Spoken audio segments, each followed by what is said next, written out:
महिला जो अभी सांसद बनी हुई है, उन्होंने चूड़ियां उतार कर तब के प्राइम मिनिस्टर को दे दी और कहा कि इस देश की बहन बेटियां सुरक्षित नहीं है। हमें भी लगा अरे रे कितनी फिक्र है स्मृति बहन को, बहुत फिक्र है हमारी। चूड़ियां तक उतार दी बेचारी ने। रिटेक में शॉर्ट ओके करती थी वह सीरियलों में। उन्हें लगा राजनीति भी रिटेक में ही ओके की जाती है। उन्होंने चूड़ियां फेंक कर उतार दी। इक्वल स्टेटस कहाँ है देखिए। वही स्मृति ईरानी फिर ह्यूमन रिसोर्स की मिनिस्टर बन चुकी। और जब हमारी 8 साल की आसिफा को बड़ी दरिद्रगी के साथ नोचा जाता है, नोचने वाले उसी बीजेपी के फिर प्रतिनिधि होते हैं। कहाँ जाती है स्मृति ईरानी की स्मृति? क्या ईरान में चली जाती है? कहाँ होता है इक्वल स्टेटस? जो स्टेटस उस दिल्ली की निर्भया के लिए होता है, वो फिर ना हाथरस की बेटी के लिए होता है, ना कठुआ की बेटी के लिए होता है। और हम चहेते हमारे महापुरुषों के जय जय जय, इधर ही जय करेंगे। रिवॉल्यूशन ऐसे नहीं बनेगा भैया, बाहर से बात करके रिवॉल्यूशन नहीं आएगा। If you want a change you have to enter. आपको उसके अंदर, उस चक्रव्यूह के अंदर जाना पड़ेगा, सिर्फ बाहर से नहीं होगा। और अगर अंदर जाना होगा ना, तो ये आदिवासी है, ये मुसलमान है, ये दलित है, ये ओबीसी है, ऐसे करके जो डिवाइडेशन करने वाले लोग हैं ना, पहले उनको आउट करना पड़ेगा और हम सबको इकट्ठे आना पड़ेगा, तब बात बन जाएगी। जब तक वो नहीं हो पाता नहीं कर सकते हम।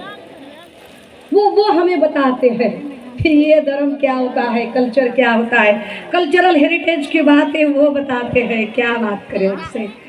Equal status and equal opportunity की बात जब चलती है तो इक्वल अपॉर्चुनिटी हमें नहीं मिलती। अमित शाह जब गृह मंत्री बनते हैं तो कभी भी बल्ला हाथ में न लेने वाला उनका बेटा बीसीसीआई का अध्यक्ष बन जाता है। और उनके बनाए हुए जो भक्त है, वो भक्त बेतुकी सी बातें करते हुए क्रिकेटर शामी पर इल्जामात लगाने लगते हैं। कहाँ होती है इक्वल अपॉर्चुनिटी? वो बस पूंजीवाद और वंशवाद के समर्थक है। और एक तरह से हम भी पूंजीवाद और वंशवाद के समर्थक है। क्योंकि अगर पूंजीवाद और वंशवाद का समर्थन करने वाले लोग सत्ता में हमारी वोटों की बदौलत बैठ रहे हैं, तो इसका अर्थ यह हो रहा है कि कहीं ना कहीं वोटों के जरिए हम भी तो ऐसी विचारधाराओं को समर्थन नहीं दे रहे हैं। सोचना पड़ेगा इस पर। कॉन्स्टिट्यूशन में लिखा था कि हमें क्या चाहिए?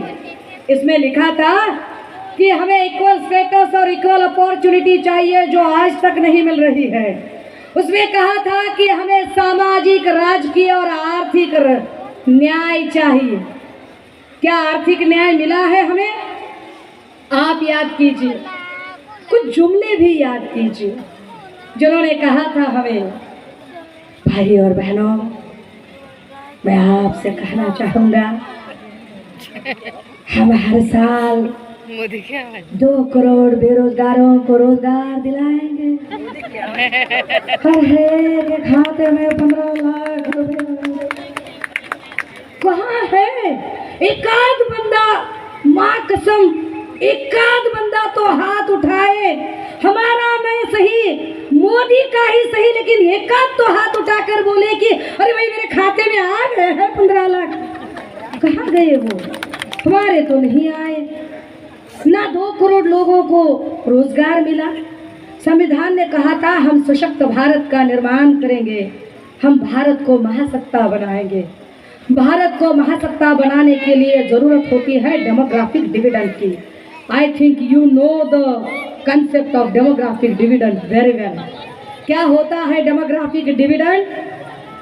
चाइना ने बहुत तरक्की कर ली, हालांकि चाइना की आबादी हमसे ज़्यादा थी, फिर भी चाइना ने तरक्की कर ली।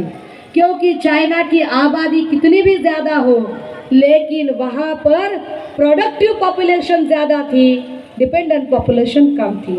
बच्चों और बुजुर्गों की आबादी कम थी, और नौजवानों की आबादी ज्यादा थी, उन नौजवानों के हाथों से प्रोडक्टिव काम ज्यादा हो गया, उनकी इकोनॉमी बढ़ गई। जापान कितनी ही बार ध्वस्त हो गया, फिर उठकर खड़ा हो गया, क्योंकि जापान ने प्रोडक्टिव पॉपुलेशन का फायदा उठाया था। आज की तादाद में दुनिया भर में भारत इकलौता ऐसा देश है कि जिस देश में 25 से लेकर 45 की उम्र की पॉपुलेशन सबसे ज्यादा है। 25 से लेकर 45 की पॉपुलेशन जिनकी ज्यादा होती है, वो कितना अच्छा काम कर सकते हैं।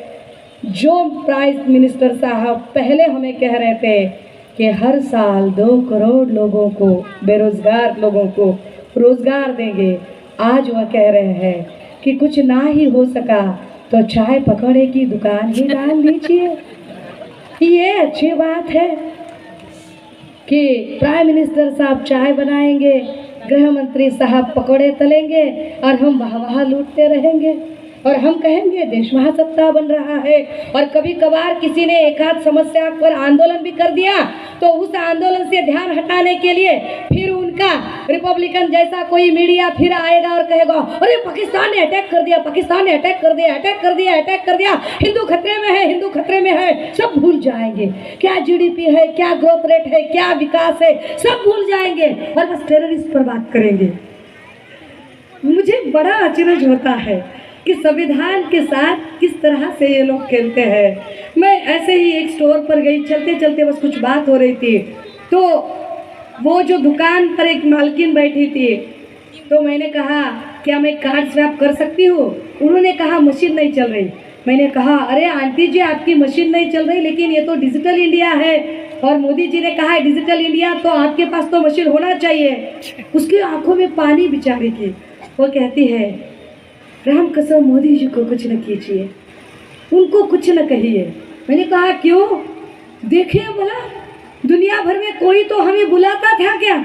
जब से मोदी जी प्राइम मिनिस्टर बन रहे हैं पूरी दुनिया में हमें न्योता मिल रहा है और पूरी दुनिया में हमें बुलाया जा रहा है। मैंने कहा आंटी जी आप तो यहीं पर है, घूमता बस वो इकट्ठे है, तुम कहाँ पर हो? लोग किस तरह से सोचते देखिए कि तरक्की क्या, वो नहीं सोच रहे, वो बस देख रहे अरे वो तो दुनिया में घूम रहे हैं, हमें न्योते मिल रहे हैं। अरे लेकिन आपका विकास कहाँ हो रहा है, हम कहाँ पर है? भारतीय संविधान की धारा 1 में कहा था कि इस देश का नाम भारत होगा। तभी और एक बात कही थी नागरिकता के बारे में कि इस देश का नागरिक कौन होगा। तो कहा गया कि बाय बर्थ इस देश में जो जन्मा है वो इस देश का नागरिक है। और फिर कहा गया कि अगर बाहर से कोई आता है और इस देश की नागरिकता चाहता है तो उसके कागजात, उसका सारा रिकॉर्ड वो तो चेक किया जाएगा ही जाएगा, पर क्या वो 8 साल से 10 साल से 15 साल से यहाँ रह रहा है वो भी देखा जाएगा। अचानक से 1955 में पहले से कानून बना है कि नागरिकता किसे देनी चाहिए, लेकिन फिर भी अब ये नए सिरे से एनआरसी लाते हैं। और जब हम एनआरसी का विरोध करने लगते हैं तो फिर वो कहते हैं अरे ये कानून आदिवासियों के लिए नहीं है, ये कानून आदिवासियों के लिए नहीं है, ये कानून यहाँ के घुमंतुओं के लिए नहीं है, तो किसे है? तो ये कानून सिर्फ और सिर्फ इस देश से मुसलमानों को खदेड़ने के लिए है। तो आदिवासी कहते हैं अरे ठीक है हमारा आंदोलन थोड़ी है, मुसलमानों का आंदोलन है, तुम देख लोगे, हमें क्या पड़ी है, हम तुम्हारे आंदोलन से नहीं जुड़ेंगे। भाइयों समझ लीजिए कि जब नागरिकता विशोधन पर एक नया कानून मोदी जी बनाते हैं तो हम पर क्या आफत आती है, ये आज के दिन जरा अच्छे से समझ लीजिए। नागरिकता कानून कह रहा है कि आपके जन्म के सारे एविडेंस आपको देने हैं। हम कहाँ से एविडेंस लाएंगे? एक 1980-90 के बाद जो डिलीवरी अस्पतालों में हो रही है उन बच्चों के तो बर्थ सर्टिफिकेट मिल पाएंगे, लेकिन जो 1970 से पहले के पैदा हुए हैं उनके बर्थ सर्टिफिकेट कहाँ से लाएंगे?